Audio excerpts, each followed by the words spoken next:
Friends, पुन्हा एकदा एका नवीन व्हिडिओमध्ये आपलं स्वागत आहे। तर आज आहे वटपौर्णिमा आणि वटपौर्णिमेच्या सर्व मैत्रिणींना हार्दिक शुभेच्छा, खूप खूप शुभेच्छा। आणि तर बोली छोटासा व्लॉग करूया।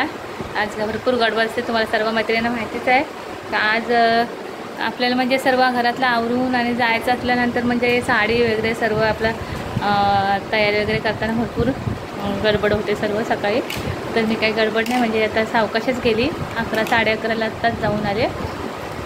तर आजचा म्हणजे आम्ही इथे समोरच दाखवते तुम्हाला। तर हे बघा, इकडे बघू शकता, हा वडाचं झाडासमोर आमच्या एकदम समोरच आहे। तर इथेच मी दरवर्षी वटपूजाला जाते म्हणजे। तर यावर्षी तिथे म्हणजे आता त्या आजी वारल्यात, म्हणजे दुःखाचं आहे, तर तिथे नाही यावर्षी पुजलं कोणी, म्हणून मग आमच्या तिथे म्हणजे देवळाच्या इथे खाली नाक्यावरती देवळाच्या इथे वड आहे, तिथेच पुजायला गेले मी। तर आत्ताच पुजून आले आणि सर्व तयारी वगैरे करताना मी तुम्हाला दाखवू शकले नाही, कारण की एवढी गडबडीतमध्ये सकाळी नाही शक्य झालं, कारण की आवरायचं, कपडे वगैरे धुतल्यानंतर शाळेत वेळे गेली बबडी, तिच्यानंतर केस वगैरे सर्व आवरून तिच्यानंतर मी सर्व गेले। तर विशालची बायको म्हणजे लग्न झालं नवीनच, यावर्षी फर्स्ट तिचा हे होतं। तर ती विशालची बायको येणार होती, म्हणजे दीपाली येणार होती दुर्गवले। तर तिला घेतली म्हणजे बाजूलाच जाते तिथे, तर ती आणि मी दोघीजणी सोबतच गेलो आणि आत्ताच पुजून आलो, अजून जेवण व्हायचं आहे। तर आजचा व्लॉग आवडला तर लाईक, शेअर, सबस्क्राईब जरूर करा, तर पुढे व्हिडिओमध्ये दिसेलच। तर व्लॉग कंटिन्यू करते पुढे। तर माझी इथे साडी वगैरे घालून झालेली आणि मी इथे केस विंचरते। तर हेअरस्टाईल वगैरे अशी काय साधी सिंपल, तर साधी सिंपल केसच म्हणजे नेहमीचेच माझे हेअरस्टाईल बांधून घेतले मी केस। आणि इकडे आपला साधाच मेकअप, आपला काही जास्त मेकअप नाही मी जास्त करत, अशी नेहमीचाच म्हणजे बेबी क्रीम वगैरे आणि पावडर। तर तशा प्रकारे मी पावडर वगैरे लावून घेतली आणि इथे ही मला डार्क शेड आवडते मला, तर हे सूट होतं, तर तेच मी लिपस्टिक लावली आणि इथे नथ घालून घेतली। तर अशा साध्या पद्धतीने माझा ओव्हरऑल मेकअप झाला होता। तर बघू शकता, अशा पद्धतीने ऑरेंज कलरची साडी आणि ग्रीन कलरचा ब्लाऊज आणि इथे हा साधा सिंपल माझा मेकअप। तर आम्ही इथे निघालो, तर आम्ही तिघंजणी निघालो, सोनू, बाबू आणि मी।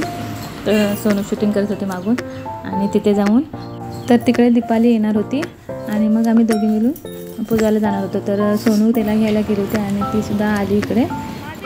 तरी बघा, इकडे दीपालीला निघून आली होती, आम्ही दोघीजणी पूजा करायला नंतर गेलो तिथे।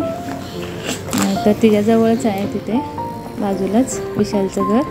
तर आम्ही इथे सर्व बायकासुद्धा आल्या होत्या, म्हणजे सकाळपासूनच पूजेचा मुहूर्त चालू होता, म्हणजे मुहूर्त होता। तर सकाळपासून बायका येतच होत्या आणि मी इथे कधी पहिल्यांदाच फर्स्ट टाईम मी इथे पूजायला आले होते देवळाजवळ, नाहीतर मी आमच्या समोरच पुजते, तुम्हाला दाखवलं होतं एकदा। तर तिथे काकी पण होत्या आणि बेबीसुद्धा। तर आम्ही इथे सर्व मी साहित्य वगैरे म्हणजे आणलेलं ते सर्व दिवा लावून घेतला आणि मग इथे पूजा करायला सुरुवात केली। तर तिला मी दाखवत होते, कारण की तिचा फर्स्ट टाईम होता दीपालीचा। तर आम्ही दोघींनी इथे अशा प्रकारे ही पूजा करायला घेतली होती वडाची। आणि ते बायकासुद्धा, तर गावातल्या सर्व बायकासुद्धा येत जात होत्या आणि पूजा करून म्हणजे पुजायला।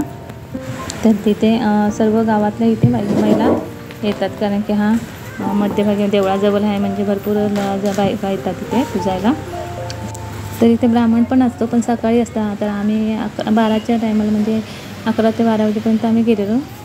तर इथे रोडच्या बाजूलाच आहे इथे वड आणि म्हणजे मंदिर। तर मंदिरच्या इथे बाजूला बघू शकता, बाजूला समोर दिसतं इथे तलाव आहे। तर आम्ही येतो कधीतरी इथे, खूप छान वाटतं इथे आल्यानंतर, अगदी प्रसन्न मस्त। हा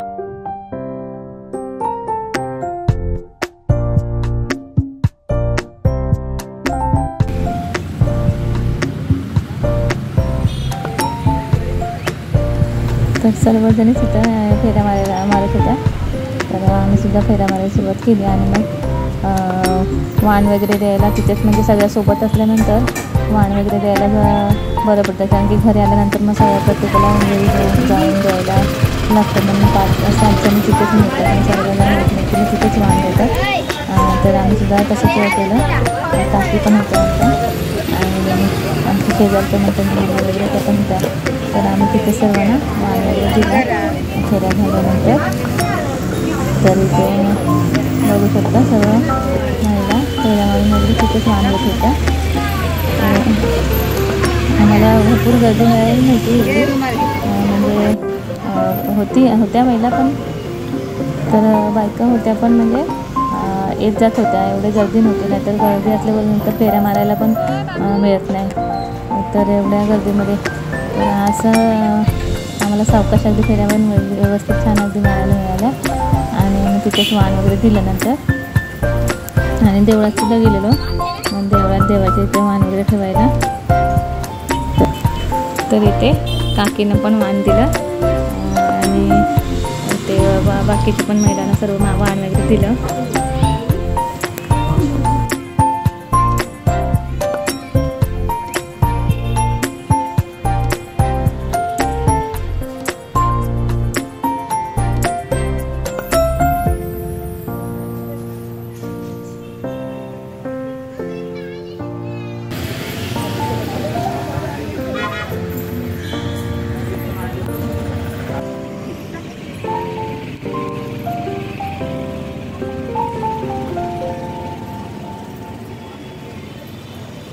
आणि इथे दीपालीला वाण दिलं.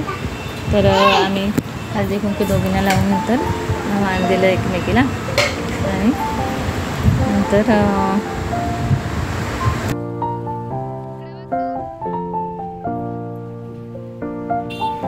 तर आमच्या शेजारच्या मंथनची मम्मी त्यासुद्धा आमच्या पाठमागूनच आल्या होत्या. तर त्यांनासुद्धा आम्ही इथे वाण दिलं आणि मग मंदिरात गेलो.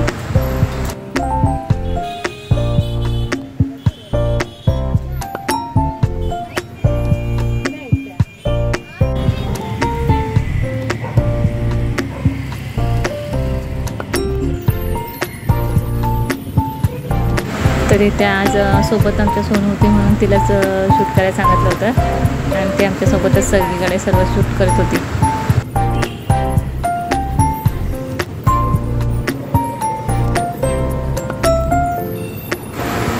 तर हा शंकराचं मंदिर आहे इथे.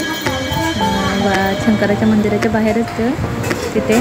तर मंदिराच्या बाजूलाच बाहेर इथे वडा आहे. ते सर्व महिला आतमध्ये सुद्धा येतात. आम्ही मंदिरामध्ये गेलेलो आणि शिवांशला बघा खूप आवडते इथं मंदिरात आल्यानंतर.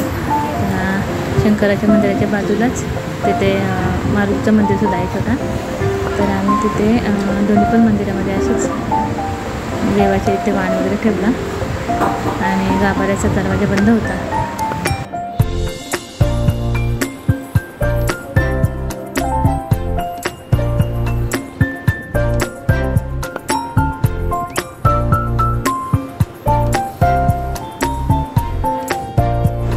तर इथे शिवांश बघा कसा पाया पडतोय, नमस्कार. आणि त्याला भरपूर आवडते इथे यायला. तर आम्ही आता मंदिरात मारुतीचे वगैरे गेलो आणि घरी निघालो. तर मंथनची मम्मीसुद्धा आमच्यासोबत जाताना होती सोबत. तर इथे आल्यानंतर घरी मी घरच्या आमच्या देवाजवळ इथे वाण ठेवला. आणि अशा प्रकारे माझी वटपौर्णिमेचा आज ब्लॉग होता. तर आवडला असेल तर लाईक शेअर सबस्क्राईब जरूर करा.